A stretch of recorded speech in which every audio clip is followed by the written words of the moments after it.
세계에서 가장 가난한 나라에 속했던 한국이 이제는 OECD 회원국으로서 또 가난한 나라들에게 원조를 제공하는 세계에서 유일한 나라가 됐습니다.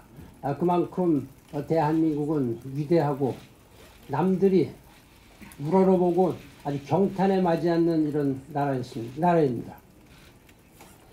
그들이 대한민국을 평가할 때마다 저는 과거 한국 공직자로서 또 유엔 사무총장으로서 아주 무한한 자부심을 느꼈습니다.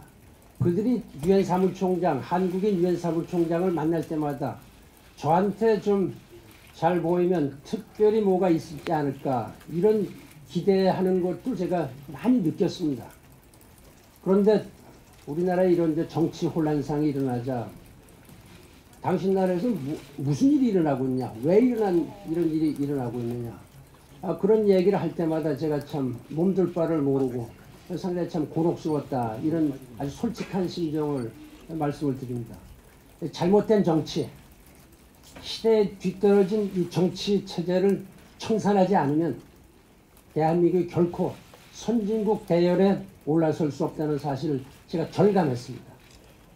지금 대부분의 선진국들은 중진국에서 선진국으로 넘어갈 때 대개 평균 8년 걸렸습니다. 우리나라가 14년간 제자리 걸음하고 있습니다. 문턱에서 계속 머물고 있습니다.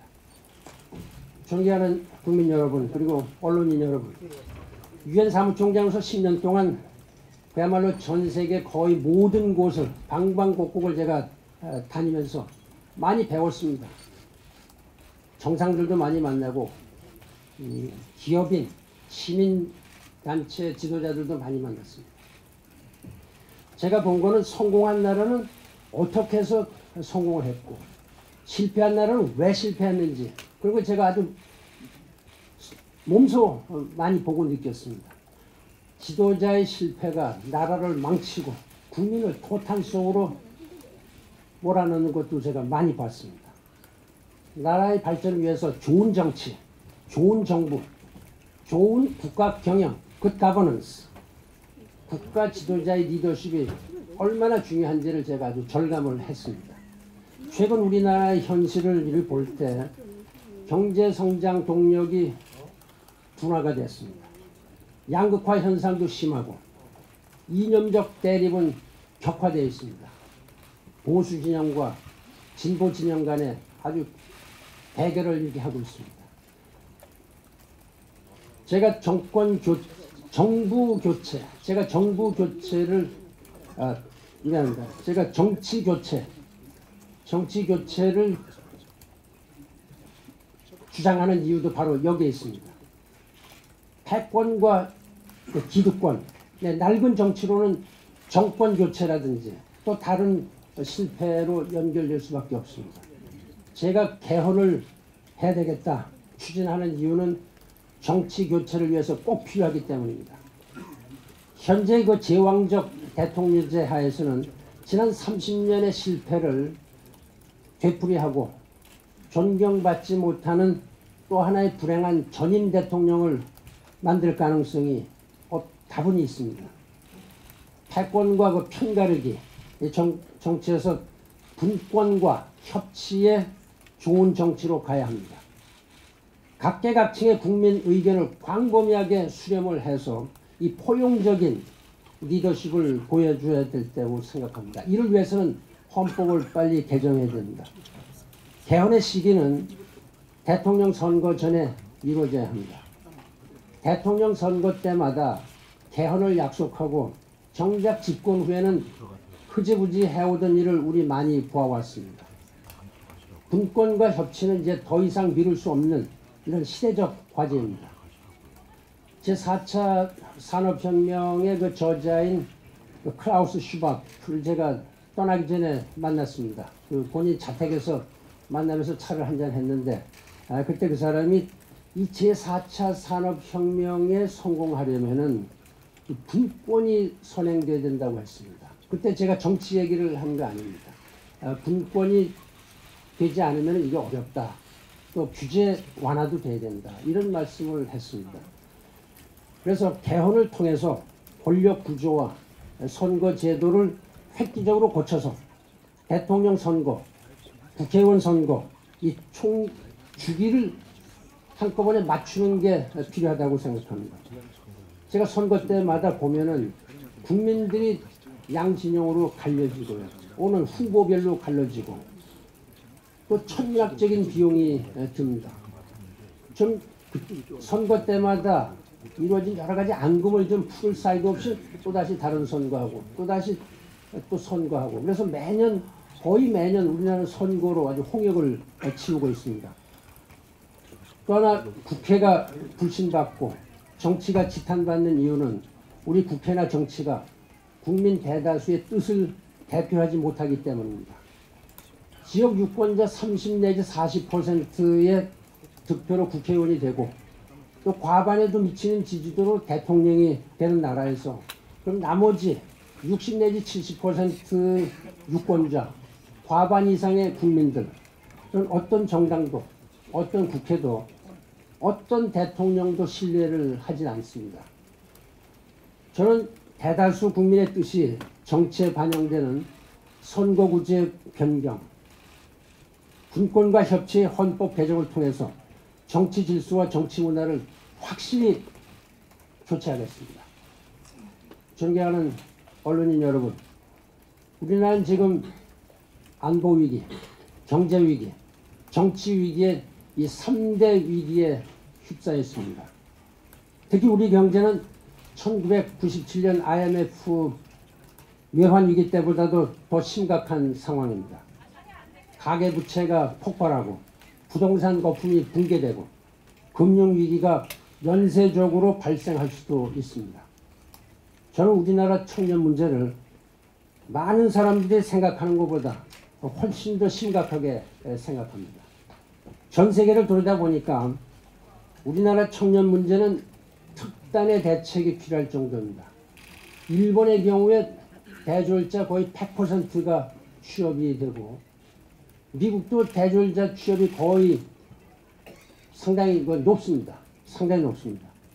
세상엔 지금 4차 산업혁명이 진행되고 있습니다. 우리가 준비가 너무 부족하고 4차 혁명은 청년 일자리를 비롯한 새로운 일자리 창출과 직결이 되어 있다고 봅니다. 지금 우리나라 경제는 세계 10위권인데 4차 산업혁명 기준으로 보면 한참 뒤져져 있습니다. 제가 통계를 보니까 세계에서 싱가포르이 2위입니다. 스위스가 1위고 일본은 12위고 한국은 그 잘 사는 나라 중에서 25위고 전체를 하면 42위인가 이렇게 떨어져 있습니다. 그럼 세계 10위권의 경제가 이렇게 뒤떨어져 있으면 어떻게 우리가 4차 산업혁명 대열에 낄 수가 있겠습니까?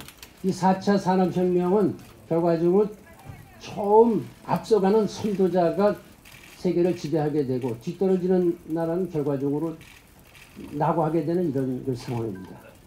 일자리는 무엇보다 기업이 창출하는 것입니다. 기업에 대한 과도한 규제를 혁파해야 됩니다. 해야 할 것만 하는 이런 그 포지티브 규제에서 모두 금지한 것 이외에는 모두 허가하는 이런 네거티브 규제로 다 바꿔야 됩니다. 4차 산업혁명은 아이디어와 데이터가 자유롭게 흘러야 하는데 옛날 규제와 틀로 묶어서는 안 됩니다.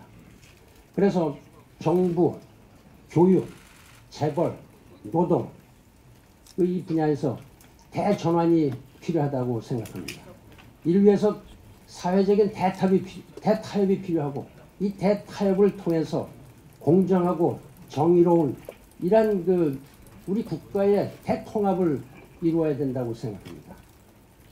마침 올해가 정년입니다만 최근 국내 정치 상황은 임진왜란을 앞두고 동인 서인으로 나누어서 당파 싸움을 하는 그런 상황과 유사하다 이 생각합니다. 우리나라 이제 서로 싸움을 멈추고 대통합을 해야 새롭게 도약할 수 있습니다. 이것이 이번 대선의 시대 정신이고 정의라고 저는 믿습니다. 대타협, 대통합을 통해서 우리가 상생 번영하는 세계 인류 국가로 우뚝 솟도록 해야 합니다. 사실 유엔 사무총장까지 지낸 저로서 많은 분들이 저를 위해서 좀 더 명예로운 이런 일을 하는 게 어떠냐 이렇게 생각을 하고 저도 그런데 동의를 합니다. 그러나 저는 여러분 잘 아시겠습니다만 전 개인적인 욕심은 하나도 없습니다. 저는 무엇이 되려고 어떤 자리가 탐나서 이러는 것은 아닙니다. 바로 정치 교체를 위해서 그리고 우리 대한민국이 다시 세계 만방의 등불이 되고 그래서 대한민국의 국민들에게 모두가 벅찬 희망의 기회를 줄 수 있는 이런 일을 위해서 제가 미력이나마 정치 교체만 된다면 여한이 없을 만큼 그런 사명을 스스로 또 안았습니다. 존경하는 국민 여러분, 지금 한반도를 둘러싼 국제 정세가 날로 심각해지고 있습니다. 마치 19세기 열강의 각축으로 긴장이 감돌듯이 움직임이 심상치 않습니다. 새로 취임한 미국의 트럼프 대통령은 미국 우선주의, 미국 제일주의를 표방하고 있습니다. 중국으로부터 사드 배치 철회를 위한 압박은 아주 더욱더 강도를 더해가고 있습니다. 한일 관계 역시 순탄치 않고 러시아의 관계도 그렇게 실질적인 진전을 보지 못하고 있는 상황입니다. 북한의 핵과 미사일이 날로 갈수록 그 능력을 개발하고 또 고도화시키고 있습니다. 따라서 한반도 동북아 또 국제사회 안보 상황을 악화시키는 주요 원인이 되고 있는 것은 여러분 다 동감하시리라고 생각합니다. 이러한 국제정세에 현명하고 치밀하게 대처하지 못한다면 우리 국익에 치명적인 손상이 있을 수 있습니다. 그 어느 때보다도 외교 역량을 갖춘 국가 리더십이 절실히 필요하다고 봅니다. 저는 그동안 세계 100수십여 개국 국가의 정상들과 씨름을 하면서 분쟁과 갈등을 중재한 경험, 또 자신감, 이걸 바탕으로 해서 주변 국가의 관계를 튼튼히 하고 한반도 평화 통일을 이루는 데 팔을 걷어붙이고 나서겠습니다. 존경하는 국민 여러분, 마하트마 간디가 말한 그 7가지 악 중에서 첫 번째가 원칙이 없는 정치입니다. 저 반기문의 모든 판단 기준은 이념이 아니라 국가 이익입니다. 지금 우리 대한민국의 안보와 경제 모두 위기입니다.